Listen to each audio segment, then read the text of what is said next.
Redraft ends, but Dynasty is life. I'm Theo Greminger, and today I'm joined by Andrew Cooper of Fantasy Alarm and the award-winning Andrew Cooper, who's just coming off a Triple Crown achievement in the Fantasy Sports Writers Association Awards. Coop, you crushed it. You crushed it. I mean, I knew you were going to get an award this year. I knew it, but I didn't know you would. I didn't know you get three. It's After like going 0 for 3, my first 3, 0 for 3. JJ Zachariason actually won both the first 2 I was nominated for. I was like, oh, I guess that's just how that works, right, dude? He's obviously a legend. But yeah, we crushed this year, dude. We got Article of the Year. I got Article of the Year and Football Writer of the Year. We also Fantasy Alarm won the FSWA Radio Show of the Year. So get you some. You crushed it, and let everybody know about the article. Can they go look at it? Previous ones, get ready for next year, kind of thing.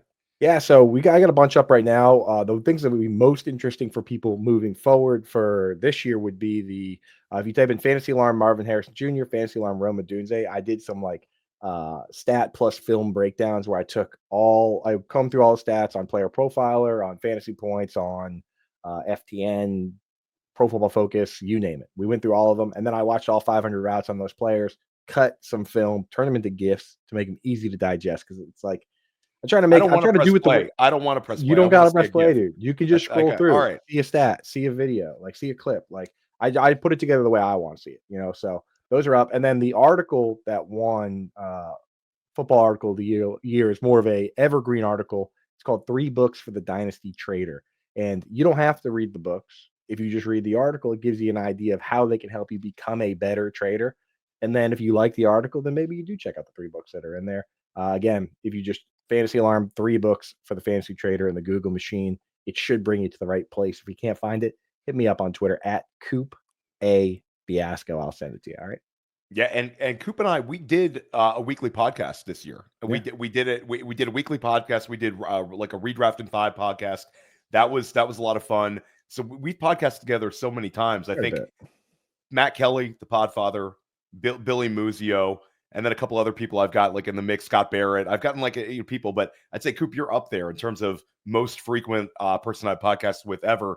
So hopefully the chemistry is all right for the people listening out there and our listening audience on Dynasty Life. And a big reminder to everybody, I let everybody know last week that Dynasty Life is leaving Player Profiler YouTube. So I have a big segment of people who watches on the YouTube. Then there's also a lot of people who just listen to the podcast. So podcast people, you're fine. Continue listening in. Subscribe to our podcast feed would be great. Help support the show. But the YouTube audience will eventually have another YouTube home. But for now, early April, podcast only. So I'm going to put in the YouTube description, I'm going to put a link to Spotify, a link to Apple. But if you are on any other podcatcher, you can just type in Dynasty Life and it should show up. Subscribing to the show helps us a lot. Doesn't cost you anything. So really appreciate the support. Coop, we're talking Dynasty tight end rankings today. We're going to reveal our own tight end rankings for Dynasty. And of course, this is pre-NFL draft. And we've got a number of players that we're looking to hopefully land very, very well. It's a deep and talented tight end group this year. But before we start on the rookies and sort of your tight end process, we got to talk about Evan Engram, because this was a free square spot for a rookie to land into and thrive. We always thought that maybe Denver was going to be the Colston Loveland spot. Maybe they'd maneuver up, get a Tyler Warren. Maybe they'd be in the mix and have a sort of a running back in a joker role, which they've done in the past in this sort of offense. Instead, they get Evan Engram. Now, Evan Engram, of course, had 2 great years of production in Jacksonville. Last year was sort of oft injured. Your thoughts on Engram and how he's going to thrive in Denver? Yeah, so Engram, this is a perfect landing spot for him. The problem now, of course, like many guys, is we have to just all eyes to the draft, and we want to make sure that they don't go out because they didn't bring in Cooper Kupp, right? Like we're in our jet right now, and the missiles are coming from all angles, and we barrel rolled that Cooper Kupp missile. Stephon Diggs, Keenan Allen, we want to avoid those guys too. The reality for tight ends, and for honestly virtually every position, including wide receiver, is that the vast majority of teams at most can have 2 fantasy relevant pass catchers. Very rare to have 3 on the same team, because it's rare to have 3 guys all get 100 plus targets, right?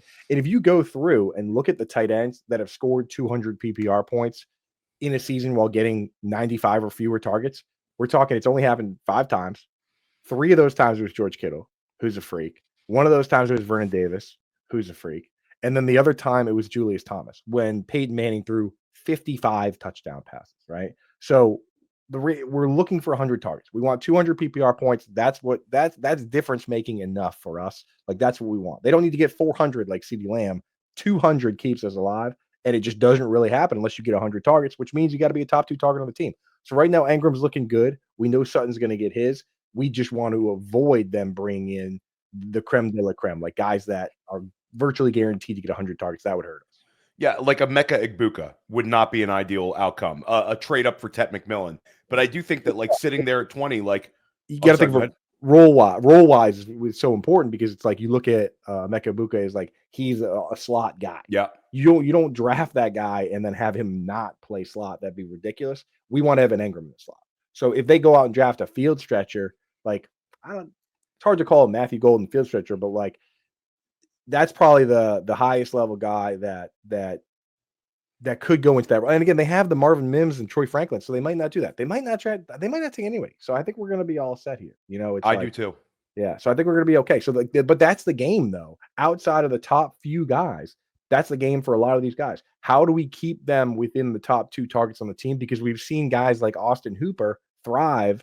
When the Atlanta Falcons throw 50 more times than any other team, and he's a top 2 target on the team. We've seen guys like Dalton Schultz thrive in those situations, and we've seen them get absolutely vaporized when they get moved out of that top 2 chair. A lot of those guys live in that world. That's the problem with tight end in fantasy football is that like we can like the profiles as much as we want. The surrounding talent does have a huge impact. Yeah, and I think you sort of nailed it. You've been very, very, very strong with your tight end analysis for years. You've sort of gotten pigeonholed into this tight end whisperer role, but you back it up, and I love that stat. 5 players who've had 95 or fewer targets have had a 200-point PPR season at the tight end spot, and it's a pretty simple way of playing fantasy. It's much easier for us to chase a guy who's going to get targets than a guy who's going to catch a bunch of touchdowns. And if they catch the touchdowns, that's great. But you could end up boxing yourself out from tight ends that are have an easier path to production with some of these guys that just simply are the second target on their team or the leading target on their team. And then when we look at Denver, Courtland Sutton was at a max play usage. Like that was a ceiling outcome in terms of the usage we saw for him last year. Set a career high in targets. Set a career high, I believe, in air yards, and was great last year. But that's not what we've seen from Courtland Sutton in previous years of his career. Like him getting up to 130 plus targets this year, that was a huge hill to climb. I don't think he's a guy that Denver says, let's push that to 160, 150. I don't think it's in his makeup. So Evan Engram could end up being what he was for Trevor Lawrence at the end of that 2023 season when he helped fantasy managers just win fantasy titles. It was David Njoku and Evan Engram, both those guys going on those absurd runs. Evan Engram is in a really good spot. And I know you brought up the slot usage. He should kind of live in the slot for Denver, just the way that team is laid out. Yeah, exactly. And I'll tell you, I think for fantasy, the perfect draft would be they go out, they take, and you and I talked about this. I asked you, I was like, who's the best pass catching running back to go to that team? And you said Trey Henderson. And I think that if that were to be the case, that would be great. Joe Lombardi loves throwing it to the running back. Of the rare times we do get teams that have 3 guys getting 100 targets on the same team, it often includes a running back, like the Giants with Odell Beckham Jr., Saquon Barkley, and Darius Slayton. Although Slayton wouldn't have got there unless Odell got hurt, but regardless, that was one. Washington Commanders with Terry McLaurin, Logan Thomas, and J.D. McKissick. Like those running, like when it does, the rare times it does happen, and this is how rare it happens. Since I've been doing this, based on Pro Football Focus data, 3.5% of the time is how often a team has 3 guys all get 100 targets, and it's not often the teams we think it's going to be. Right, 3.5% is about the odds of picking a single number on a roulette table, Theo. So, for those that aren't gamblers, ask your uncle if that's a smart bet. Hey, but when that number hits on that roulette wheel, you're feeling pretty good, Coop. You're feeling pretty good. And then you think you can hit it again. That's the worst part, is that when it does hit, you think you can hit it again. That's the gambler's problem in fantasy, right? 100%. Let's talk about this draft. So we took one slot off the board. Let's say that Denver certainly is not going to double tap tight end now, and that was like a free square landing spot. You've got Tyler Warren, you've got Colston Loveland. Why don't you pick, just without diving into the prospects, assuming these are your top 2 guys in the draft, as they are for me, They are. where would be an ideal night? You get to the end of round 1, Tyler Warren gets drafted, Colston Loveland gets drafted. Where would be the 2 spots for these guys where you walk away saying, holy cow, we've got something. These guys are instantly going to make impacts in fantasy, and the ceiling could be really high. Right. Now, the reason Denver was so good is it checked every box, right? We want our guy to be a top 2 target. That's for immediate production, okay? Like, it's not the end of the world long term if your guy goes to a spot where they're not top 2 right away, because we see guys fade away, we see guys get traded away, we see guys leave in free agency, and then that opens it up, right? And usually their own skill level opens it up, where they say, like, Travis Kelce came on, and the Chiefs said, hey, we don't need to invest heavily in wide receivers anymore because we have Travis Kelce. So it's not the end of the world. But ideally, a top 2 target. Ideally, we have a good quarterback who's young and distributes the football. Ideally, we have a good scheme for it. Okay, that was what was so good about Denver. You know, the Joker role for Sean Payton on a team that only has Courtland Sutton, and they have a young quarterback we like. That's perfect. There's another team that fits that bill, which would be the Los Angeles Chargers. Right? We like Justin Herbert. Jim Harbaugh likes him maybe a little too much. We know that Greg Roman has orchestrated a top 5 all-time tight end season with Mark Andrews, where he played a lot of wide receiver. And we know Ladd McConkey got 100 targets last year, but after him, who's currently on the team, who is likely to get 100 targets? I mean, Quentin Johnson, No one. Mike Williams.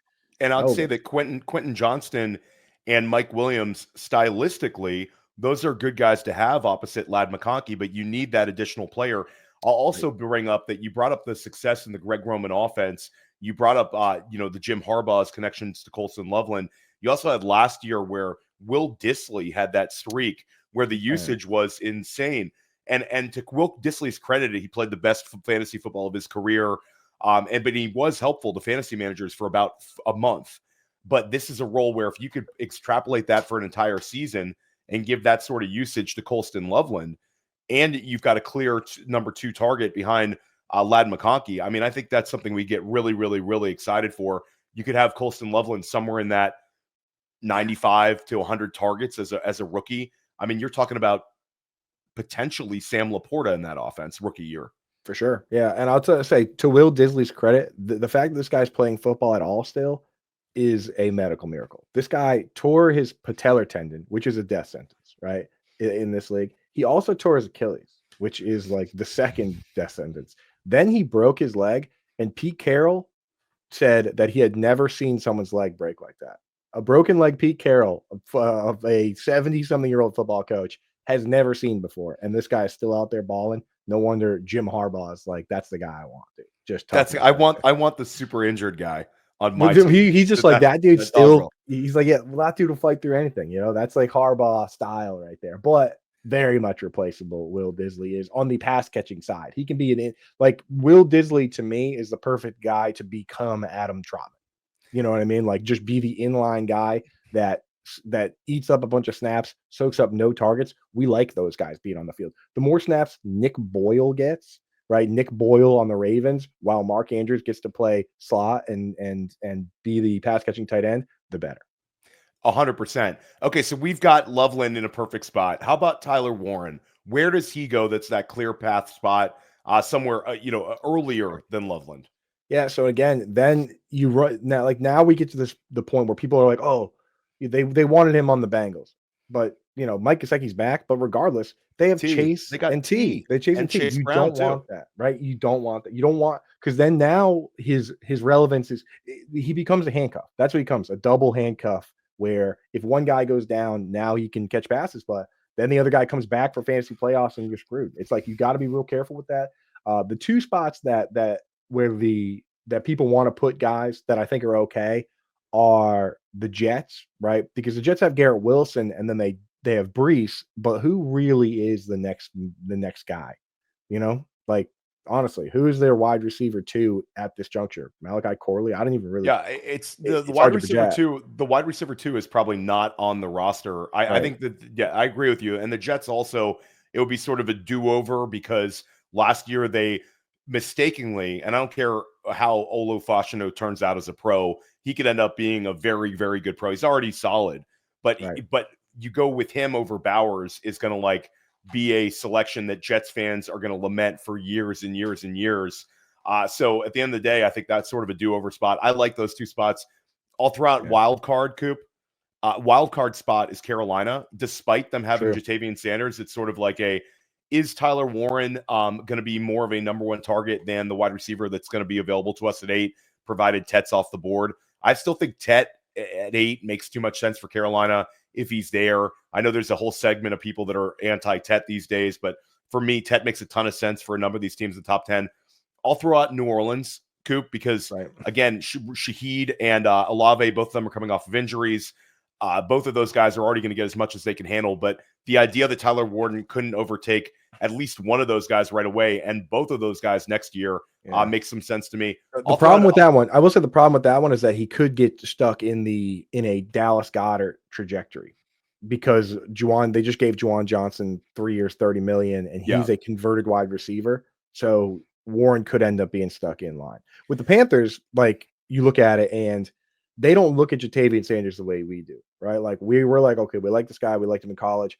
They look at it and they're like, okay, this is a 4th round pick, right? They look at him the same way they look at like the way the Falcons looked at Tyler Algier or the Jets looked at Michael Carter. Like, yeah, we have this guy, but if we have a chance to get a true difference-making star and we're just taking best available player, then we just take this guy, which is what they did with Bijan and Breece Hall. And it could very well be the same way where, if they take Tyler Warren, JT Sanders is cooked and he should probably be traded. Yeah, no, I'm with you. And I'll throw out one other wild card team, Dallas Cowboys at 12. And I realize you've got Jake Ferguson, but we've sort of always talked about Jake Ferguson as a guy who's benefiting from his situation more so than being a elite talent. Jake Ferguson has certainly like benefited from the Dak Prescott role, but again, it was a day 3 pick.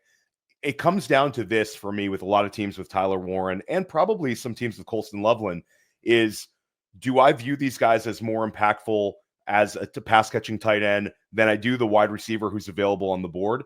And I think at the end of the day, a lot of teams might value these 2 tight ends more so than they do a number of the wide receivers in this draft, just because they're very clean prospects. They've both got size, both have college production.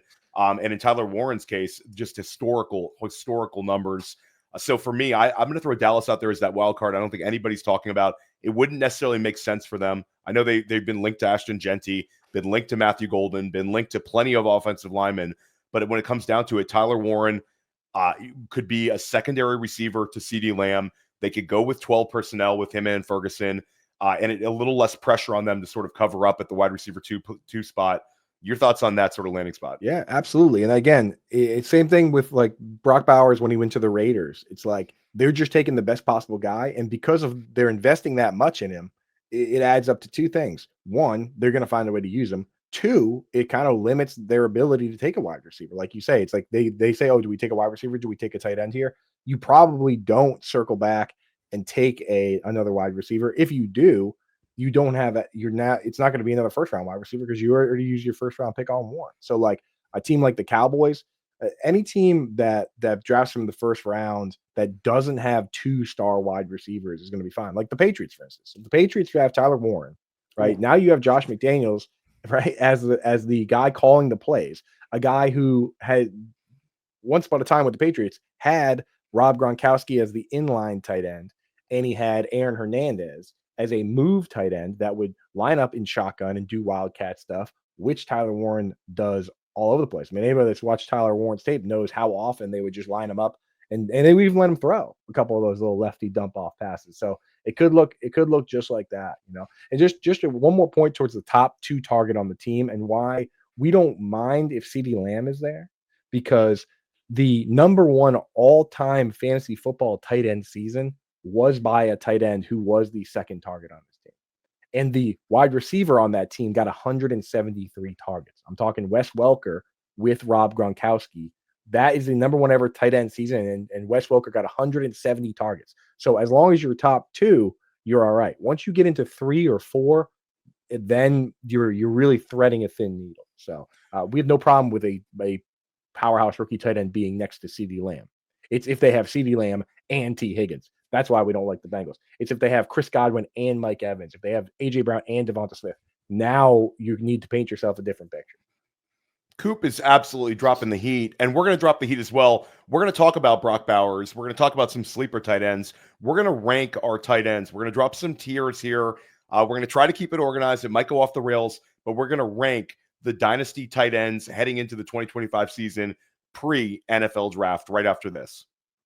I am proud to announce that Fast Draft now has an all-defense game called D-Up. That's right, fans of IDP finally have a real money best ball game that they can play. No more manually setting up leagues every time you want to do a draft. No. Now you can play for 10 grand, 2,000 to first. Could draft up to 30 teams, all defense. And the best part, balanced scoring, tackles for loss, pass breakups. It all factors in. Just draft 6 defensive players, top 4 into your lineup every week. It's that easy. It's so easy that this isn't just for IDP people. If you love the NFL, then you'll love this game. And for the first time with Fast Draft, you can sweat both sides of the ball on Sunday. So use your host's promo code to get a $25 deposit match, and you'll love this D-Up contest because it's about time we got one. Welcome back to Dynasty Life. Theo Greminger with the great Andrew Cooper of Fantasy Alarm, Sirius Satellite Radio, and a noted award winner, 3-time award winner now, FSWA. Big year for Coop. Happy to have you here, Coop. And a reminder to everybody who's watching this on YouTube, make sure you subscribe to the podcast links in the show description, Apple, Spotify. Directly subscribe to Dynasty Life Podcast because we're going to have a gap where it's going to go somewhere on YouTube, but not at the beginning of April. It's going to be off of Player Profiler for the beginning of April. So podcast listeners, you're good, but YouTube watchers got to pivot a little bit if you want episodes like this and guests like Andrew Cooper. But it's hard to find guests like you, Coop. I mean, you bring the heat. So you got a whole gang, man. I appreciate the kind words, but I know you're always bringing the crew through. And I'll tell you, you got to subscribe. It's support, not only to support the show, but I'm telling you, dude, I don't know, people like me, I always listen in the car. Like, I enjoy YouTube, but I always subscribe even to the YouTube shows I like if they have a podcast channel, so I don't miss anything, so always get linked up. 100%. Appreciate that, Coop. Let's start this out. So we're going to try to stay organized here. We're going to try to do it in tiers. Now, I will try to equal my rankings out with Coop's tiers since you're the guest here. But when we're talking about Dynasty tight end rankings, it starts out right at the top with our guy, Brock Bowers. My first question to you is your tier at the top a 2-man tier with Trey McBride and Brock Bowers, or do you have a special place in your heart for Bowers, for him having that sort of exceptional production as a rookie, whereas Trey McBride had almost identical catches, but again, he's in year 3. Where are you at on your top tier? So if you want it, that's the thing. You can get as granular as you want with this, and I encourage everybody to bust out a spreadsheet or a piece of paper or something and kind of do this on your own. But at the very top for me, I call the group the young studs, right? And I think about a startup, right? In a startup draft, no matter what your strategy is going to be, whether you're playing to win now, playing to win later, productive struggle, whatever you want to call it, the first few rounds are all young and good players. That's it. Everyone's drafting good players that are both young and good, regardless. That's just that's the way every startup goes. And there's only 2 guys that go in that range in drafts that I'm doing. That's Brock Bowers and Trey McBride. Now, if you want to get really granular, I would put Brock Bowers on a pedestal of his own, simply because there's nothing that can really offset his position. You bring in another stud wide receiver, that affects. It vaporizes, obviously, Trey Tucker, who already has no value, but it hurts Jacoby Myers more than it does Bowers, because I think Bowers locked in there. You almost need to bring in 2 high-end wide receivers to push him off of his throne. Whereas with Trey McBride, I do think Marvin Harrison Jr. is locked in. If they were to bring in a slot wide receiver, that could muddy the waters. I also think that there's going to be an emphasis here. I mean, there has to be an emphasis by Drew Petzing on getting Kyler Murray through his reads. Last year, he was top 3 in passes with under 2 seconds. That stat is courtesy of your good friends over at Fantasy Points over there. I love going in there and just sorting and seeing what's popping. Like Kyler Murray, people think that he's holding the ball forever, and he is, but that's only when the play breaks down. Basically, the way things went for him is he took the snap. If the short pass was there, he would throw it, and often that was Trey McBride. If it wasn't there, he would usually end up scrambling. Very rarely did he just hang in there, let the plays develop. That hurt Marvin Harrison Jr. I think they're going to have an emphasis on that, an emphasis on maybe giving up the short throw in favor of the longer throw and trusting the plays. That could hurt McBride just outright. And if they were to bring in another player, it could hurt him. But the way I look at it now is, what are the odds of that happening? What are the odds of them prioritizing another wide receiver when they have McBride and Marvin Harrison Jr. and they like Michael Wilson? They could bring in a guy that's just a slot guy, like a Tyler Boyd-esque guy or a Cole Beasley type guy. I don't think that moves the needle. So I keep those two guys in their own category at the very top. So the young studs, guys I'm willing to draft during that portion of a startup where I'm only drafting young guys who are awesome, those two guys I'm willing to take. But Bowers is ahead of McBride. Yeah, I think I'm exactly the same as you. And just to put it in dynasty trading terms, I would be willing to slightly tier up from McBride in order to get Bowers because the age discrepancy, because I don't think we've seen the ceiling for Bowers. Bowers with Geno Smith, I think we could be looking at a 20-point per game season. Whereas Trey McBride, you brought up the maturation of Marvin Harrison Jr., sort of the offense being a little bit more nuanced, where I look at Vegas and I'm like, Bowers to the moon. I'm taking Bowers higher in redraft as well. And just sort of it's not a dynasty take, but if I'm taking a younger player in a redraft or best ball earlier than I'm taking the guy who's older, by definition, it's sort of a little bit of a tier jump because I get the longer run. But they're both in the God tier. They're both guys that we think could sort of have immense seasons this year. And with Bowers, just to add on that, people forget he was coming off a tightrope surgery for a high ankle sprain. And we've watched guys, Mark Andrews struggled, Tony Pollard struggled, Darnell Mooney struggled. Tank Dell, I'm not even 100% sure he had the tightrope, but clearly he was struggling. Like, people have struggled off this. Jalen Hurts had to have surgery to have his removed. And Brock Bowers looked great. You know what I mean? So like, what if that's what Brock Bowers looks like when he's recovering from tightrope surgery? Yikes, dude. This guy could be an absolute super mega star. Yeah, Brock Bowers is like a Terminator. So at the end of the day, like, you can't compare him to a normal man. I'll take this one before you go next, because I sort of a mini tier here where I sort of throw Sam LaPorta into his own mini tier, because for me, LaPorta, despite having a slow start to the season last year, I have the tight end 1 overall season. And I know, Coop, by definition, it was a low scoring year for a tight end 1 overall. I know the classic Coop, when we're talking LaPorta tight end 1 season, you're going to bring the heat on that one. So I want to get ahead of you on that. Don't even have to. With you already LaPorta, did. You've already covered your bases, man. That's it. So for me, LaPorta, it's sort of like I like some of the rookie tight ends in this class a lot, but I think you can't wish cast them ahead of LaPorta because we've already seen it. And then sort of the argument that Jamison Williams took the big step forward this year. Jahmyr Gibbs took the big step forward. Obviously, Amon-Ra St. Brown is Amon-Ra St. Brown. So there's target competition galore. What if that's the change this year, that we want to get back to using LaPorta, maybe even more so than we did the first 2 years of his career? So LaPorta, I've already seen him have a 110-plus target season.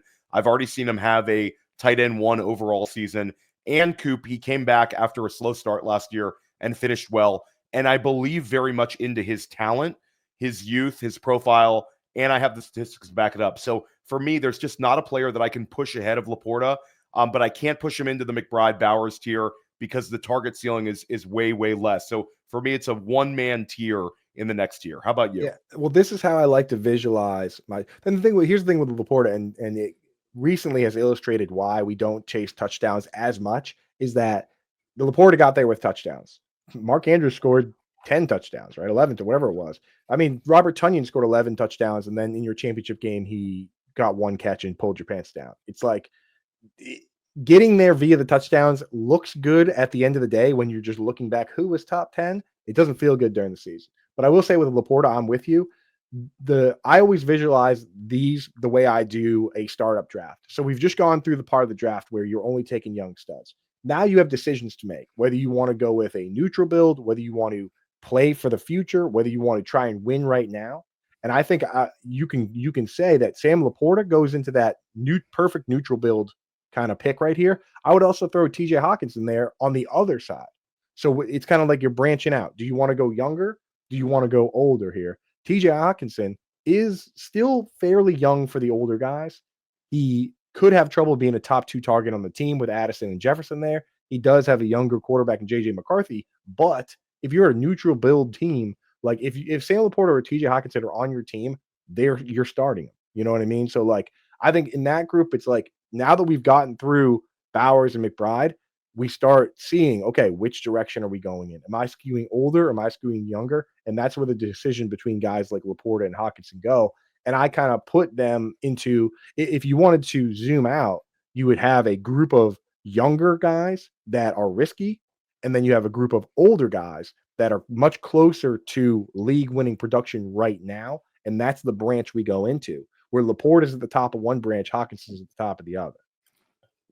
So for me, I'm with you in a sense. I think that for me, it's like Hockenson has the same issues that we see with LaPorta, where the target competition is exceptional. Jordan Addison really, really coming on. For it's really splitting hairs, but it's an age discrepancy thing for me, where I'll take LaPorta ahead of him. Of course, I would too. I do too as well. It's just that's the decision. I think you take LaPorta ahead.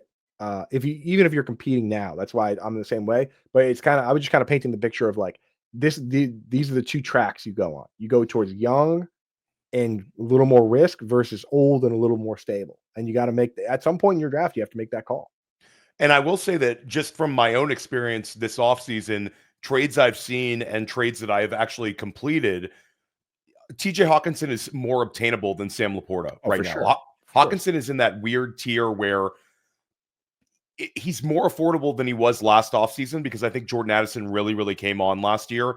And you have a little bit of quarterback indecision where even when people are very hyped about JJ McCarthy, there's still a little bit of apprehension. And now the Rodgers stuff kind of hanging over the head. So we'll get tight end 4 both out of the way. For me, LaPorta 3, Hockenson 4, same for Coop. Could keep us going here, Coop. Where are you at next? So, okay. So now we're in that decision tree. That's where I'm at, and like the direction you want to go in. And again, for people out there, try and think of it in terms of if you're in the startup, the direction you want to go. If you already have the league going, how you're building your tight end room, right? Like, so if you're going with if you like your best, quote unquote, best tight end is a young, risky guy, but you're playing to win now, maybe you do want to put some safety on your bench, even if it's boring. Like if you're starting tight, like, so for me, if I'm going young, I'm going Sam LaPorta, and then I'm going straight into Tyler Warren and Colston Loveland. I don't like drafting startups with the rookies in it before the NFL draft. I don't like doing my rookie draft before the NFL draft. But if you're going to make me categorize these players, I would put those two in the group, right? So you would have the group of the young guys that, like, you know, could still face plant Sam LaPorta, Tyler Warren, Colston Loveland, Dalton Kincaid. I mean, we're hearing rumors that he was hurt all of last year, but I mean, they didn't really do much in free agency. He still has a path to being the top guy on the team. You know, Kyle Pitts is in this group. Tucker Kraft is in the group, where it's like, okay, Christian Watson's dad says he's going to miss the whole season now. Romeo Doubs and Dontavian Wicks, you know, 5 seasons between those two players. They've never had a 100-yard regular season game. Romeo Doubs did have one in the playoffs. Jaden Reed has never played more than 75% of the snaps. Like, Tucker Kraft has a path, but they could also still add a big dog or sign somebody. So, you know, it gets dangerous. Like, that's like the younger, cautious group. And then on the flip side, you got the older guys that are much more palatable to start. And Theo, let me ask you. So if I've thrown down this new category, who do you think goes in that category? Well, it's a low-hanging fruit of George Kittle is the one right there. And you save your older guys here. So let's say for you, Coop, so I don't miss any of these ones. You said Colston Loveland, Tyler Warren, Dalton Kincaid, Tucker Kraft, Kyle Pitts, and who am I missing? Anybody else? I mean, I could throw one, like, and again, now you're into that realm of like. Well, you can save it for the next tier. Is fine. I was gonna say we can put it in the next tier, but I kind of even like now you're saying, okay, who's young and who could be a top 2 target on their team? Like, and you know what? That will be the next tier. We'll make that the next tier. Okay, so then you hold off on your veterans, and I'll say that I have this sort of mini tier right here. So you just named 5. I'm going to name 4, so we'll be pretty much in line. So my next, and I'm going again, kind of my rankings less so than kind of as big of a tier as you. I'll say that for me, this tier is George Kittle, and this is not, I'm not ranking these 4. So again, I'll rank them for the people scoring at home. I'll say Tyler Warren is my tight end 5. I'm going to say George Kittle is my tight end 6, and obviously opposite ends of this extreme in terms of age. But when it comes to Kittle, if there's a tight end that's going to outscore Brock Bowers, Trey McBride, Sam LaPorta, and TJ Hockenson this year, I think it's George Kittle. And I have the wide receiver change in San Francisco where Deebo Samuel is gone. Brandon Ayuk could be gone. And they're going to enter the season with Ricky Pearsall, Juwan Jennings, Demarcus Robinson, plus Christian McCaffrey couldn't manage to stay on the field last year for that long. So I understand McCaffrey is healthy, but you could get a George Kittle one-man wrecking machine season where we saw it last year would go over 1,100 receiving yards. I mean, this is a guy where the peak outcome for Kittle is high. Obviously, Tyler Warren, Colston Loveland, we believe in the talent, believe in the draft capital. And then I have a little place in my heart for Tucker Kraft where I push him ahead of everybody else because when I look at that Green Bay offense, you talked about the lack of wide receiver clarity and the lack of wide receivers who are just target magnets. Like Jaden Reed is a guy that the two of us, I know for me, when it was War Daddy season during his rookie season, the two of us potted together and I talked about how excited I was about Jaden Reed. This is a guy taking this next step. Then we had the Brazil game and it's like, oh my God, Coop, it's happening. It's happening. And then Matt LaFleur just doesn't value him that way. He's a sporadic, big play guy who doesn't get the volume to be a real consistent wide receiver one. And really, it's hard for Jaden Reed to be a wide receiver two with the usage that they give him. So they're screaming out for a guy who's going to get targets. Why not Tucker Kraft this year, taking a step forward in year 3, went over 70 targets this year, gave us like a tight end 14 season. I think he could take a step forward. He's sort of the arbitrage play. If I don't get a rookie tight end I like this offseason, I want to go get Tucker Kraft because I think he's got the same kind of outcomes. Right. And I'll say that's why I like breaking it up into 2 different groups at this stage, because when you say your rankings are Tyler Warren, George Kittle, Colston Loveland, Tucker Kraft, you just named 4 dudes that are, or completely at least all over. Completely all over. That's why if you break it up to 2 different categories and say, hey, so like for my list, you would just move Tucker Kraft ahead of Dalton Kincaid and say, okay, Tyler Warren, Colston Loveland, Tucker Kraft. Like I'm going young. This is the direction I'm going. The thing with Tucker Kraft you got to keep in mind is that they do have a lot of they like to spread the ball around there. He also had 2 plays of 60 plus yards, which Coop, is that awesome. makes him a yak king. But that can't be a detriment. If he had 2 plays of 60 plus yards as a guy that runs a 4.5 flat, then that would be nice. We'd say, okay, yeah, he'll probably do that all the time. But as 2 guys that as a guy that runs a 4.69, which is at least it's not a 4.7. Like I don't know if he's going to do it all the time.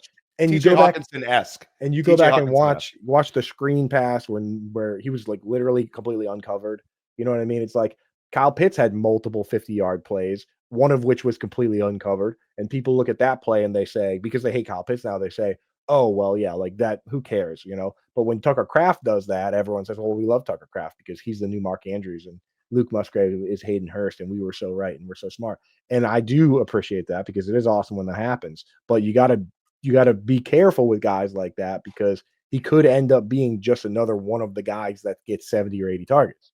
Whereas some of these other guys, like Dalton Kincaid could get 115 targets if they don't add people, So I keep those guys all in the similar tier. And you'd have removed Kyler Pitts from your young upside guys tier. You're done. You done with Kyle Pitts? I am trying to be done with Kyle Pitts. It's sort of like the Godfather 3. Once I thought I was out, they pulled me back in. If Kyle Pitts maybe starts the season out and the usage changes. But for me, I mean, they should trade him, dude. Why haven't they traded him? They don't use him. Zach Robinson doesn't use he uses an inline 2-way tight end. That's why Charlie Warner played a bunch of snaps. They saved $10 million. Like, why isn't a team like the Patriots or like one of these other teams just saying, hey, yeah, we'll take a 1-year $10 million approve it bet on that guy. Yeah. Approve it. Well, because he's under contract for 1 year, $10 million. They get the $10 million fully off the books if they trade him. And you can use him at split end if you're the Patriots. They got nobody else. And if he doesn't, here's the thing: if he doesn't do anything, let's say you can trade like a 4th round or a 5th round pick for him, right? If he doesn't do anything, or he's just fine, and you decide he's not your guy, and you let him walk, somebody's going to pay that guy, and then you're going to get a compensatory pick back that could be a 4th or 5th or 6th round pick. So it's like such a small investment. They're probably not willing to give him up for. I mean, they probably would for a 4th. Like, I don't know why teams aren't looking at that. That's all. Listen, I'm going to give you the spot that I want Kyle Pitts to land in. And you're not going to like it because he doesn't have a pathway to number 1 or number 2 target, but you're going to like it because of the narratives and the vibes. Kyle Pitts gets traded to Philadelphia on draft on the day 2 of the NFL draft. Philadelphia also invests in like some other tight end. They get off of Dallas Goedert. They get significantly younger. Maybe they get a Mason Taylor with a Kyle Pitts. Let the chips fall where they lie. Get much more talented at the tight end spot, younger. And Kyle Pitts is a Philly guy, played at Archbishop Wood, Philly powerhouse. He was, I believe, Pennsylvania Player of the Year. Like, Kyle Pitts goes home. This is a narrative that I think we could get behind. Right. So Philadelphia, that's a free square. I'll say the LA Rams. LA Rams, Kyle Pitts, that would sort of get the juices flowing. I know Tyler Higbee's still there, but Kyle Pitts, there's some pathways there. So how about we also clear path, get rid of Kyle Pitts, and we have Colston Loveland land in Atlanta. Give him 15th overall. Just a do-over for Atlanta Falcons.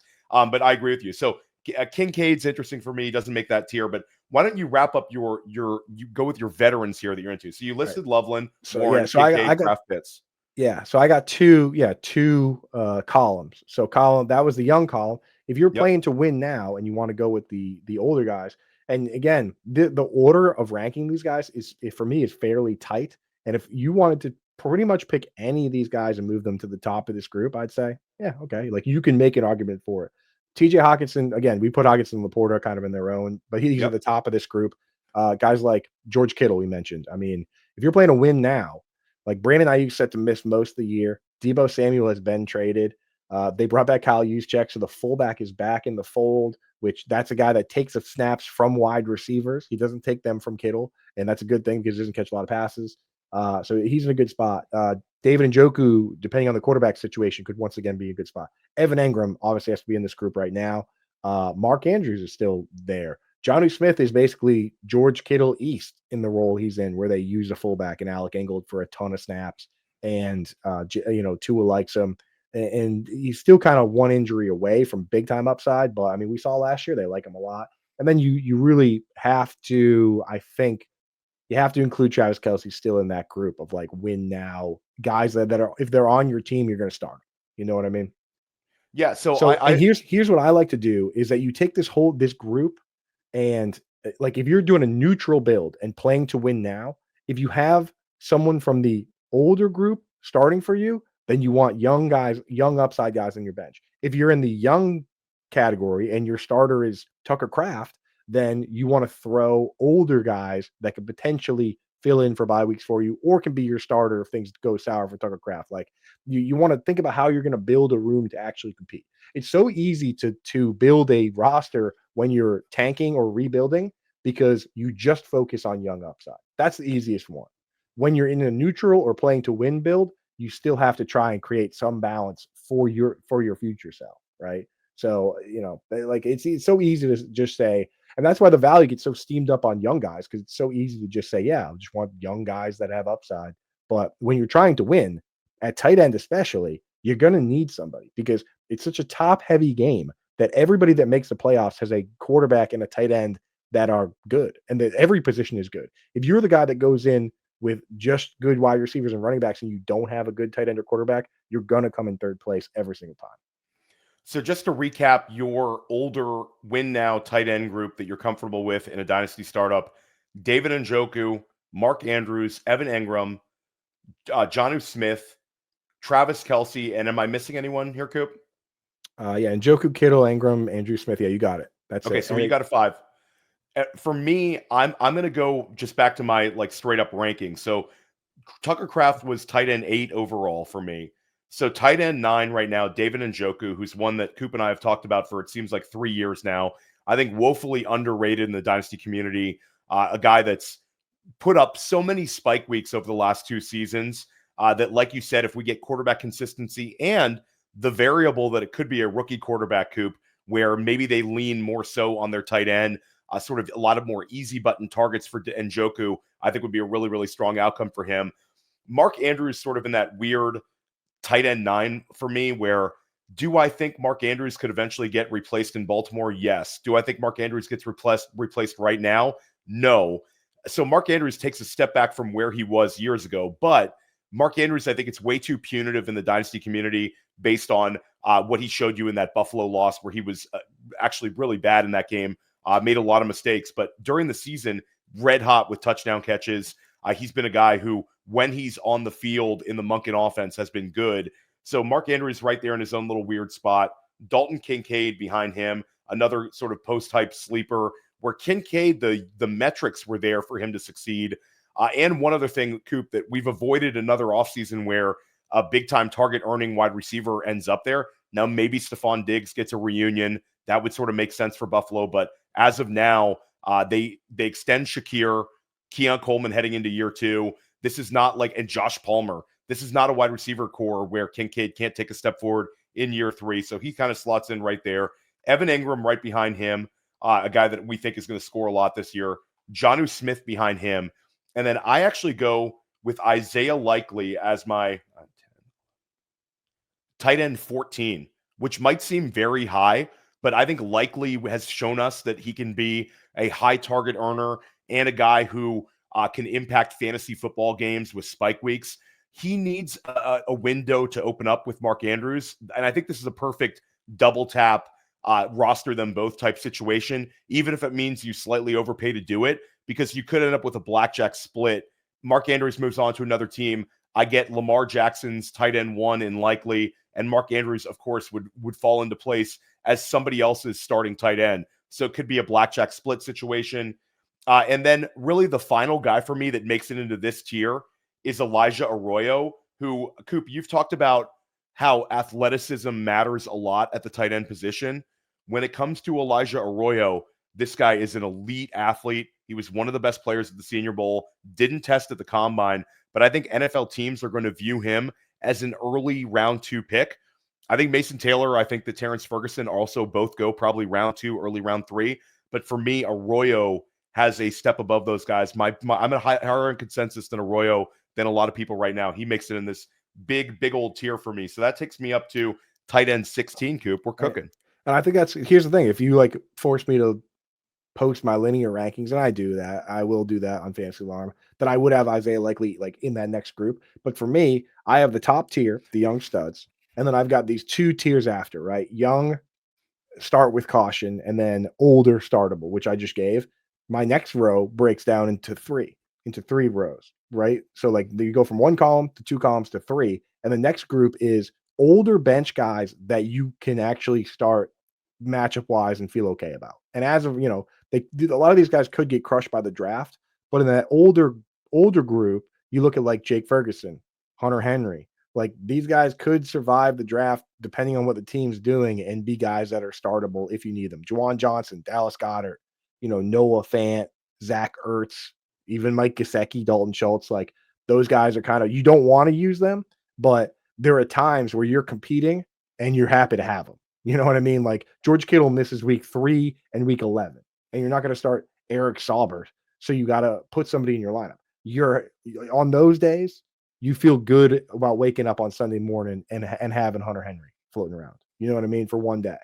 Then you got the middle group, which is probably where most people would be drawing from here, including myself, which would be guys like Isaiah Likely, Pat Freiermuth, because these guys aren't 28, 29, 30 like the Goederts and the Ertzes and those guys, right? These guys are younger and they have some startability, but you don't feel good about it. You like, say what you will, you don't feel good as of this moment putting Isaiah Likely in the lineup, right? Pat Freiermuth, Chiga Okonkwo, Cade Otton, Cole Kmet, even you could throw Noah Gray in that group depending how you feel about it or not. But like those guys are younger. They're 25, 24, 26. They don't necessarily have the role we want right now. But as you paint it out with Isaiah Likely, and you can do it with Chiga Okonkwo, Cade Otton, we've seen him be good when guys are hurt. Like it's possible. And then the third group, of course, is the one that we love speculating on the most, the unknown young guys that are just like, we don't know. You know what I mean? Which Elijah Arroyo, again, goes to the top of that group. Harold Fannin. But you could also put Jatavian Sanders in that group. You can put Ben Sinnott in that group. You could put Theo Johnson. I mean, and then as you go down that group, that's when you get into the people that you're just kind of like hanging on to because it's a deep league, like AJ Barner and Cade Stover and everyone's favorite player, Stone Smart. Oh yeah. And you can go all the way down to Greg Dulcich. And then I have, even if I want to just wrap the whole thing up, I go into older junk and younger junk, which are guys I'm actively saying go ahead and get rid of, like Will Disley and Tip Ryman. For older guys, Will Disley, Tip Ryman. Tip's younger. Will Disley, Tommy Tremble, Daniel Bellinger, guys like that. And then younger would be like Darnell Washington. Like, we just don't think they're ever going to do anything. They're just blocking tight ends. But like, we go all the way down there. But of that next group, I'm interested in your thoughts where it's like, let's say you're playing to win. Like, for you, are you ever interested in holding on to guys like Zach Ertz and Dallas Goedert and Jake Ferguson, or are you just trying to get rid of those guys? So I think in a perfect world, I'm getting rid of those guys with a chance to re-roll it. But I think the Dynasty community has gotten way more sharper on not paying for what these guys have done in the past and looking at where they are this year. I think Jake Ferguson is one where you're going to have to hold your breath for a couple days during the NFL draft. But I don't think Luke Schoonmaker is a threat when they're both healthy together. So for me, Ferguson's interesting. Now, Goedert, I think might be a market for him. Because, again, he's 31 years old, and we might miss out on a chance for Goedert to land well. But I do think Goedert's a guy that we've talked about this for like 3-4 years now. Every time we podcast together, and shout out to our boy Dan Williamson, host of Stack Hunters, who's also a noted tight end whisperer. We've always talked about this. Dallas Goedert's sort of like a meme. You think he scores more fantasy points than he does. No. And now he's 31. So it's like, what are we doing here? He's old. He's old. He's not a top 2 target on the team. He doesn't get end zone targets. He has never played a full season. He's never finished ahead of tight end 7. I'm over it with Dallas Goedert. That's why he's in that group with those guys. Then you're right. People just like, they put him on a pedestal that he's never actually climbed onto. So for me, I'm willing to move these guys in most instances, unless I'm competing to win now and no one will give me somebody better. And then I sit back and I say, you know what? I will then now piece it together with guys that I can actually start based on matchups from time to time. Like Jake Ferguson and Hunter Henry, like if you are competing to win now, but you somehow ended up in a world where your tight ends are like, your room is guys like JT Sanders and Isaiah Likely, and you don't have somebody you can actually use, I think that gives you somebody for very cheap that you can potentially use if you need to, because you can't afford to lose too many regular season games starting Isaiah Likely, hoping that Mark Andrews gets hurt or something, Yeah, no, I hear you. And again, the two guys that would sort of might get me in trouble where I'm ranking them 3 really, Elijah Arroyo, Isaiah Likely, and Tucker Kraft for my own rankings because of the stuff you brought up, where I might have to reshuffle these things sort of after the NFL draft. But I'm at tight end 16, and I'll say for me, like here at like tight end 17, 18 level, I'll throw Pitts and I'll throw Kelce into like a little mini tier. I don't want to completely give up on Pitts, but I'm sort of giving up on Pitts. And if I'm committed to him at tight end 18, last year I wouldn't have had any access to him. This year there'll be some dynasty startups where he is a guy that nobody really wants to take. It's sort of like I don't want Pitts. He's burned me all these times. But again, he's still relatively young. And I mean, Coop, I'm painting a picture for a guy that's really let us down a lot, but we'll keep him right here. He's the next Evan Engram, bro. Evan Engram, had a tight end 1 season with Eli Manning. Well, Eli Manning, the ghost of Eli Manning. And then Eli Manning went away and he was bad in an offense that didn't use him right with bad quarterbacks. And then he went to Doug Peterson's offense with a good quarterback and he was great. And Kyle Pitts was great with the ghost shell of Matt Ryan. And then he's been bad and he's been hurt. And now he's in an offense that doesn't use him right. And the quarterback play has been bad. And then eventually he will go somewhere that uses him right and he will play better. So that's what I feel about Kyle Pitts. And that's why I don't put him down into like these like junk tiers with some of these other guys. He doesn't go in the junk drawer with, unfortunately, guys like Pat Frymuth and Cade Otton, where there's very clearly a priority to get pass catchers out ahead of him. So for me, I just think Kyle Pitts needs a change of scenery, and maybe he's just bad. Maybe he'll go on the very, very short list of guys that have had 1,000 yards as a rookie and then never did again with Kelvin Benjamin and Mike Ditka and the other 5 guys on that list. But I have hope for him. So you can mark me down as optimistic, brother. So I'll keep this one going for me. Tight end 18, I think I'm a little higher than you are on Cade Otton. This is a guy where I think it's just a comfort level for me with Baker Mayfield. Obviously, when the wide receivers are healthy, he has less of a path. But sort of as contingent play.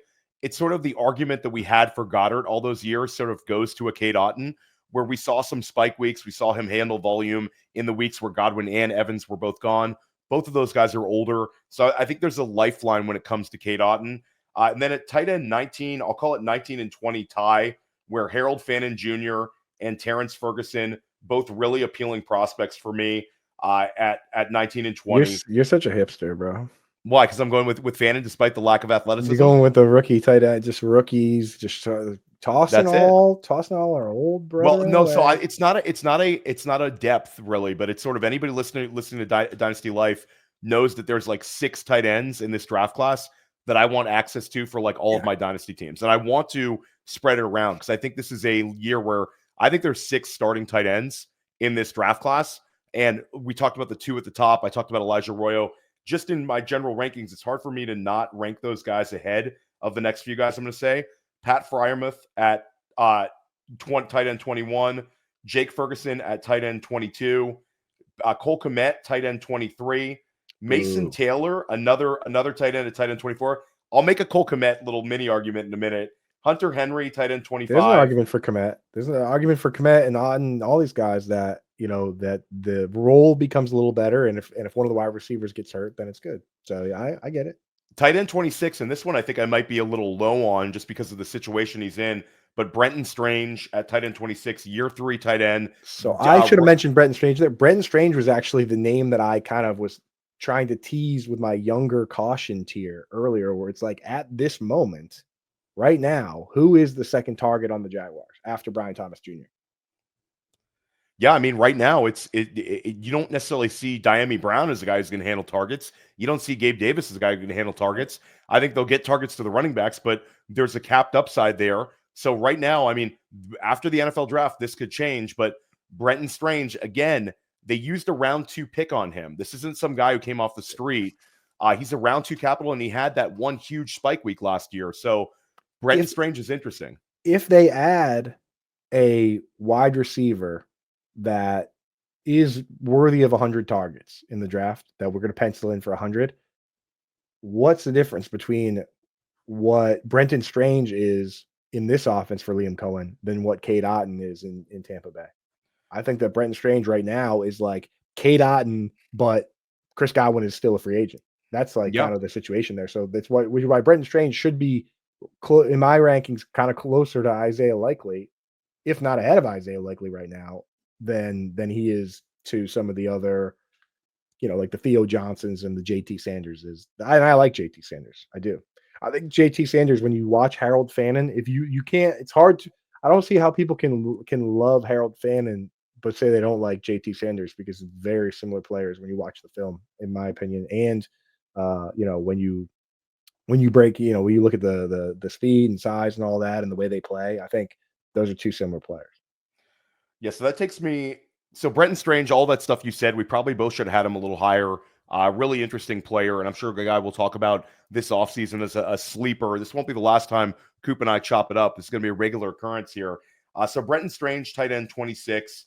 Tight end 27, I'll throw Noah Gray out there because I think Noah Gray showed that he can play, and now there's a pathway where I didn't necessarily think he would be the successor to Travis Kelce, but I think that there's a pathway where we could at least get a year or 2 of Noah Gray as a bridge tight end if they want to go in that direction. And they've done enough at wide receiver with Rashee Rice, with Xavier Worthy, where they're not going to feel necessarily the pressure to go early tight end whenever Kelce hangs it up. They might just go with the guy who's played well with Mahomes, the red zone threat in Noah Gray. So Noah Gray comes in at tight end 27. Tight end 28 for me, JT Sanders. I liked him as a prospect. He's right there. Tight end 29, let's go with old man Zach Ertz. Tight end 30, Dallas Goedert. And tight end 31, and I'm capping it here, Theo Johnson. Because you have to do your rankings till you get to Stone Smart. No, I can't do that. We'll be here too long.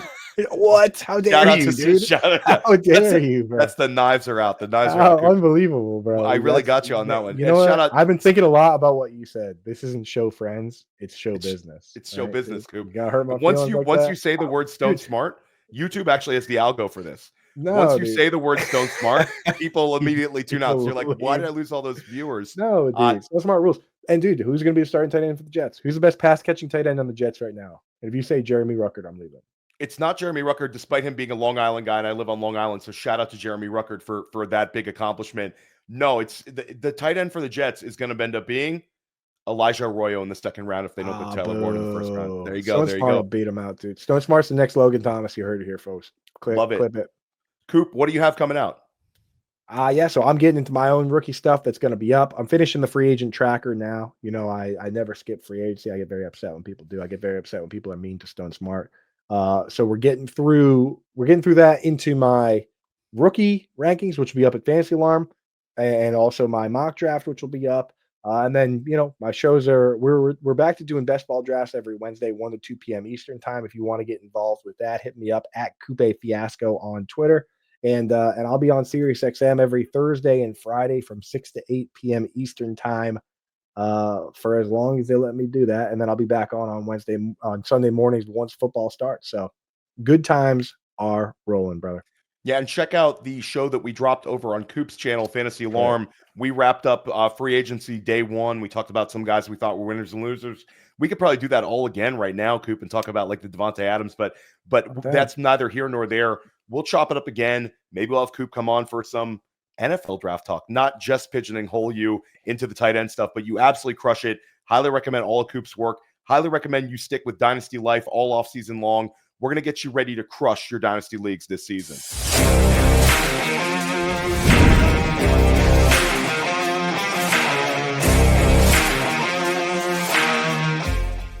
Hey, I want to thank you for being part of this broadcast. If you have any thoughts on it, leave a comment. If you enjoyed it, make sure you leave a like. And if you want to see more shows on the Player Profiler channel, subscribe to it. That's how we know you want more.